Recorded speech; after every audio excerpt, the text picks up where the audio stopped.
जय हिंद। आज हम एमपीपीएससी ओरिएंटेड अपनी मैथमेटिक्स की फर्स्ट क्लास स्टार्ट कर रहे हैं। मैथमेटिक्स आपके पेपर नंबर थर्ड में मेंस एग्जाम में शामिल किया गया है, यूनिट नंबर 5 में। ठीक है ना। पर किसी भी टॉपिक पे या किसी भी सब्जेक्ट पे स्टडी करने से पहले कुछ बेसिक क्वेश्चन पे ध्यान देना जरूरी है। एज एग्जाम्पल अगर हम बात करते हैं तो हमारे कुछ क्वेश्चंस कौन कौन से हैं कि पहला क्वेश्चन है कि एमपीपीएससी में क्यों शामिल किया गया है मैथमेटिक्स को। कोई तो रिक्वायरमेंट होगी इसकी उनको, आपके अंदर मैथमेटिक्स की क्वालिटी होना या आपके अंदर तार्किक योग्यता होना, ये एमपीपीएससी वालों को क्यों रिक्वायर्ड है, क्या कहीं उनको जरूरत है इस चीज की, इस पे यहाँ पे डिस्कस करेंगे। सेकेंड टॉपिक पे हम ये देखते हैं कि आपका सिलेबस क्या है। ठीक है ना। क्या क्या सिलेबस में आपके मैथमेटिक्स में शामिल किया गया है, यह महत्वपूर्ण बात होती है। इसलिए हम यहाँ पे डिस्कस करेंगे कि आपके सिलेबस में कौन कौन से टॉपिक डिस्कस किए गए हैं। इसके साथ साथ थर्ड क्वेश्चन ये होना चाहिए, आपके दिमाग में आना चाहिए कि हर टॉपिक को कितना डीप में स्टडी करना है। अब इस सवाल के जवाब के लिए आपको क्या करना पड़ेगा, आपको प्रीवियस ईयर क्वेश्चन कलेक्ट करने पड़ेंगे, उन क्वेश्चंस को देखना पड़ेगा। तब आप जानेंगे कि आपको हर टॉपिक में कितना डीप जाना है, क्योंकि जब आप ये चीज पे ध्यान ही नहीं देंगे तो आप एक ही टॉपिक को पढ़ते रह जाएंगे और एमपीपीएससी का सिलेबस बहुत बड़ा सिलेबस है और आप इसको कभी भी कंप्लीट नहीं कर पाएंगे। पर इन सभी के अलावा कुछ और रीजन भी हैं एमपीपीएससी में पढ़ने के लिए मैथमेटिक्स को। क्यों? देखिए, मैथमेटिक्स एक ऐसा एग्जाम होता है या एक ऐसा पेपर होता है या ऐसा क्वेश्चन होते हैं मैथमेटिक्स के कि अगर आपने उसको सही स्टेप्स के साथ पूरी तरह से सॉल्व कर दिया ना, तो आपको चेक करने वाला हमेशा पूरे नंबर देता है और पूरे नंबर आपको बहुत आगे लेके चले जाते हैं। आप हमेशा देखते होंगे कि जो भी बच्चे मेंस निकालते हैं, क्वालिफाई करते हैं, पर इंटरव्यू क्वालिफाई नहीं कर पाते हैं, उसके साथ सबसे बड़ी दिक्कत ये होती है कि उनका थर्ड पेपर बिगड़ चुका होता है। थर्ड पेपर में उनके मार्क्स 120 टू 130 आते हैं, 140 तक आते हैं, जो कि कम मार्क्स कहलाते हैं एवरेज स्टूडेंट के संदर्भ में देखा जाए तो। और आप अगर मैथमेटिक्स अच्छा कर लिए, आपने फिजिक्स अच्छा कर लिया, क्योंकि मैथमेटिक्स फिजिक्स में साइंस एंड टेक के एरिया में न्यूमेरिकल्स आने लगे हैं आजकल, और ये सेक्शन अगर आपने कवर कर लिया तो आपके मार्क्स आराम से 160 अबव खिंच जाते हैं और आप लगभग हर एवरेज स्टूडेंट से 25 से 30 नंबर ऊपर चले जाते हो, जो आपके सिलेक्शन का कारण बनता है। तो ये कारण बहुत महत्वपूर्ण हो जाता है कि मैथमेटिक्स हम एमपीपीएससी ओरिएंटेड एग्जाम के लिए जरूर पढ़ें। साथ ही साथ पर कुछ जो हमारे बेसिक क्वेश्चन है उनको ध्यान देते हैं, इनके आंसर हमें कहाँ मिलते हैं। तो पहला क्वेश्चन हम उठाते हैं, एमपीपीएससी में मैथमेटिक्स को क्यों शामिल किया गया है। अब ध्यान दीजिए, जब आप एमपीपीएससी क्वालिफाई करेंगे तो आप एक प्रशासक बनेंगे, और एक प्रशासक की जिम्मेदारी क्या होती है? एक प्रशासक की जिम्मेदारी होती है कि सरकार की योजनाओं को एग्जीक्यूट करे। ठीक है। योजनाओं के संदर्भ में सलाह दे सरकार को, और शासन पक्ष की योजनाओं को, कार्यों को एग्जीक्यूट करने का काम कौन कर रहा है? प्रशासक कर रहे हैं। ठीक है ना। अब इन्हीं कामों के अंतर्गत कुछ हम एग्जाम्पल ले लेते हैं, क्या वहां मैथमेटिक्स की आवश्यकता है उन कामों में, क्योंकि अगर आवश्यकता होगी तभी तो उन्होंने रखा है पेपर में भी मैथमेटिक्स को। तो फर्स्ट एग्जांपल ले लेते हैं हम, जनगणना। अब ध्यान दीजिए, जनगणना करने का काम, उसका पूरा डेटाबेस मेंटेन करने का काम, उसका पूरा मैटर क्रिएट करने का काम, ये काम किसका होता है? ये प्रशासकों का ही होता है। क्षेत्रीय स्तर पे टीचर से लेकर के पटवारी वगैरह लेकर के बड़े लेवल के अधिकारी तक इस काम को करते हैं।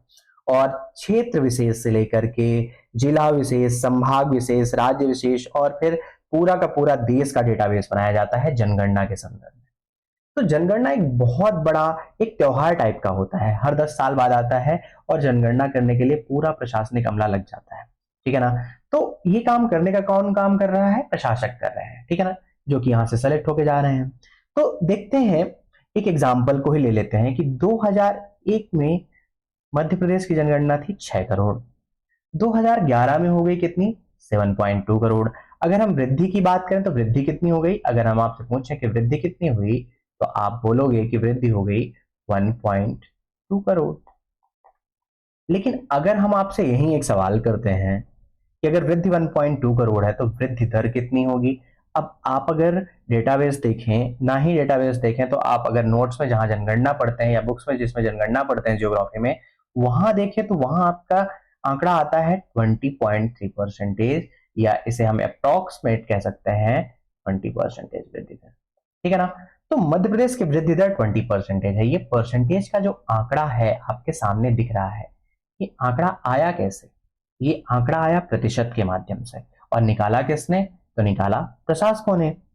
पर अगर आपको एक प्रशासक के तौर पे प्रतिशत नहीं आएगा तो क्या आप इस आंकड़े को निकाल पाओगे? नहीं निकाल पाओगे। इसलिए आपको प्रतिशत आना चाहिए एक प्रशासक के तौर पे। ऐसे ही एक एग्जाम्पल ले लेते हैं हम लिंगानुपात के संदर्भ में। तो भारत की लिंगानुपात लगभग 941/1000 है, ठीक है ना, मतलब 941 महिलाएं प्रति 1000 पुरुषों में। ये अनुपात शब्द लिंगानुपात में ही जुड़ा हुआ है और आपके सिलेबस में एक टॉपिक शामिल किया गया है अनुपात समानुपात का, है ना, यानी कि अनुपात समानुपात भी आपके लिए आवश्यक है।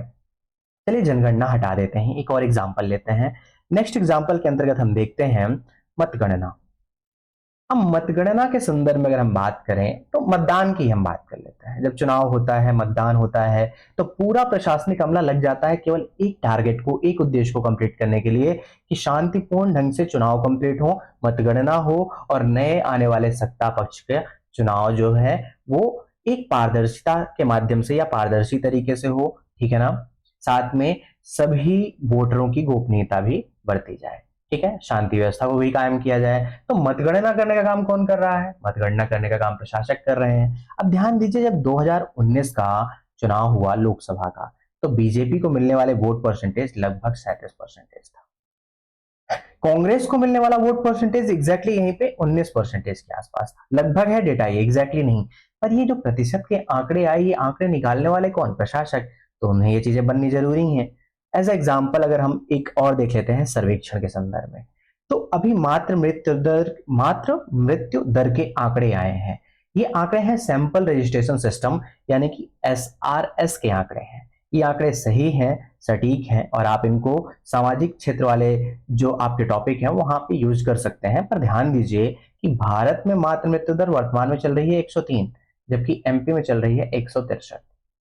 एमपी में 163, इंडिया में कितनी? 103, यानी इंडिया में कम है, एमपी में ज्यादा है। केरल में देखें तो 40 के आसपास है, जो कि सबसे एक अच्छा स्टेट है इस संदर्भ में देखा जाए तो अगर भारत की जगह पे मध्य प्रदेश की मातृ मृत्यु दर ज्यादा है तो इसका मतलब यह है कि माताओं से संबंधित योजनाएं जैसे मातृवंदना योजना है, कुपोषण से संबंधित योजनाएं जैसे कि लक्षित सार्वजनिक वितरण प्रणाली है, लालिमा योजनाएं हैं जो कि रक्ताल्पता से समस्या के निवारण के लिए योजना वो बनाई गई है। ऐसे बहुत सारे, ममता अभियान है, ऐसे बहुत सारे जो योजनाएं हैं, अभियान है, इनका इम्प्लीमेंटेशन एक प्रशासक को और तेजी से और युद्ध स्तर पे करना पड़ेगा। और ये उसको कब समझ में आएगा? जब वो देखेगा कि मातृ मृत्यु दर मध्य प्रदेश में ज्यादा है और इस आंकड़े को समझना सीखेगा, ठीक है ना। यह भी आंकड़ा एक अनुपात समानुपात का होता है क्योंकि प्रत्येक 10 लाख महिलाओं में हम देखते हैं, ठीक है। रक्ताल्पता की समस्या हम देखें तो मध्य प्रदेश में 50% से भी ज्यादा है, हालांकि यह स्थिति लगभग भारत की भी बनी हुई है। तो हमें देखना पड़ेगा ना कि एनीमिया से बचाने के लिए महिलाओं को क्या करना है, तो ये आंकड़ों को भी समझना जरूरी होगा। तो एक प्रशासक के तौर पे आपको योजनाएं बनाने, आंकड़ों का निर्माण करने, आंकड़ों को समझने और उसके अनुसार अपनी पॉलिसीज को या राष्ट्र की पॉलिसीज को आगे बढ़ाने के लिए अगर प्रशासकों को काम करना है तो उनके अंदर तार्किक योग्यता का होना स्वाभाविक है।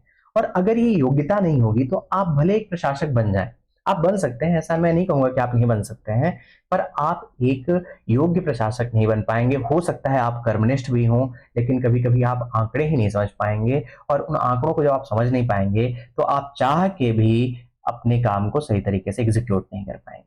इसीलिए एमपीपीएससी आपसे बेसिक मैथमेटिक्स के रिक्वायरमेंट चाहता है। ये पहली बात हुई। सेकेंड क्वेश्चन हमारा ये था कि आपका सिलेबस क्या क्या है, कौन कौन से टॉपिक हैं। तो हम ध्यान देते हैं, हमारे सिलेबस में टॉपिक हैं संख्या एवं उसके प्रकार, नेक्स्ट टॉपिक है प्रतिशत, लाभ हानि, साधारण ब्याज। उसके बाद हम देखते हैं नेक्स्ट टॉपिक है चक्रवृद्धि ब्याज, प्रायिकता, सांख्यिकी। फिर आता है विचरणशीलता की माप, प्रादर्श के प्रकार, समीकरण, अनुपात समानुपात, द्विचर रैखिक समीकरण। समीकरण लगभग पूरा है टॉपिक में, है ना। इसके बाद गुणनखंड, ठीक है, ये भी समीकरण से रिलेटेड टॉपिक ही है। तो इसके बाद आता है गुणनखंड। अब ध्यान से देखिए, ये सभी के सभी टॉपिक आपके 10th से ओरिएंटेड टॉपिक है, यानी 6th 7th 8th 9th 10th, ठीक है ना। इससे बाहर ये टॉपिक नहीं है। अगर हम दो टॉपिक को छोड़ दें, कौन कौन से? विचरणशीलता के माप और प्रादर्श के प्रकार, ये सांख्यिकी के टॉपिक हैं। और इनकी भी नोट्स मैंने आपको बेहतर नोट्स बना के प्रोवाइड की है, बेहतर एग्जाम्पल के साथ इन्हीं सभी को समझेंगे एक क्लास में। बट इसके अलावा अगर हम देखते हैं बाकी सारे टॉपिक, तो वो 10th से बाहर के टॉपिक हैं ही नहीं। तो आपके सभी टॉपिक 10th तक के ही हैं, ठीक है ना। तो अगर 10th तक के ही टॉपिक हैं और आने वाले क्वेश्चन भी आपके प्रीवियस ईयर 10th तक के हैं, तो हमें ज्यादा डीप में स्टडी नहीं करना है, हमें केवल वहां तक जाना है जहां तक कि आपके पेपर में क्वेश्चन आते हैं, ठीक है ना। यानी कि हम 10th तक की मैथमेटिक्स को पढ़ेंगे, कुछ हद तक कॉम्पिटिटिव एग्जाम की ही बुक सॉल्व करेंगे, लेकिन वही टॉपिक को सॉल्व करेंगे जो कि हमारे सिलेबस में प्रोवाइड किए गए हैं, ठीक है ना। तो ये तरीका रहेगा हमारा पढ़ने का। और मैं आपको जो नोट्स प्रोवाइड करूंगा वो नोट्स पूरी 6th 7th 8th 9th और 10th की मैथमेटिक्स को यूज करके बनाई गई है, एनसीईआरटी की बात मैं कर रहा हूं। इसके साथ साथ मैंने कुछ क्वेश्चन आर एस अग्रवाल से उठाए हैं, कुछ क्वेश्चंस को मैंने अरुण शर्मा से उठाए हैं, ताकि एक रेफरेंस क्रिएट हो और क्वेश्चन आपको हल्के से टफ भी प्रोवाइड किए जा सके, ताकि आप एक किसी भी टॉपिक को स्टार्ट करो तो उस पर सिद्धस्त हो जाओ। इसके साथ साथ मैंने हर टॉपिक पे लगभग आपको 30 से 40 क्वेश्चन प्रोवाइड किए हैं, जिनका मैं सॉल्यूशन आपको प्रोवाइड करूंगा लगभग लगभग, ठीक है ना। साथ में प्रीवियस ईयर क्वेश्चन प्रोवाइड किए हैं, उसके सॉल्यूशंस आपको प्रोवाइड किए हैं। तो ऐसी बहुत सारी चीजें हैं जो आपको इस नोट्स में मिलेंगी। तो हम ये देखते हैं कि वास्तविकता में इस क्लास में हम क्या क्या स्टडी करने वाले हैं।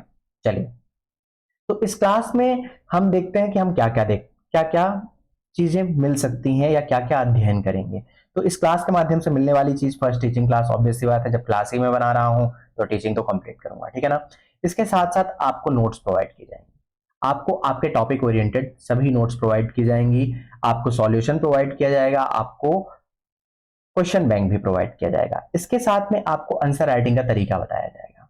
आंसर राइटिंग के तरीके के साथ साथ ही आपको सॉल्यूशंस भी प्रोवाइड किए जाएंगे, ठीक है ना, जिसमें आपका आंसर राइटिंग के तरीके के साथ आपके आंसर्स लिखे होंगे या सॉल्यूशंस लिखे होंगे। आपको प्रीवियस ईयर क्वेश्चन प्रोवाइड किए जाएंगे, साथ में आपको कुछ प्रैक्टिस क्वेश्चन भी दिए जाएंगे, ठीक है ना। मतलब हर टॉपिक में मैंने, जैसे कोई टॉपिक ले लीजिए, मान लीजिए अगर हम टॉपिक ले लेते हैं प्रतिशत, तो प्रतिशत में मान लीजिए कि 7 या 8 टाइप के क्वेश्चन आते हैं, तो हर टाइप के मैंने 3 या 4 क्वेश्चन कंक्लूड करके रखे हैं, और उनमें से मैं 1 या 2 आपको पढ़ाऊंगा और बाकी आपको सेल्फ करने के लिए दूंगा, ठीक है ना।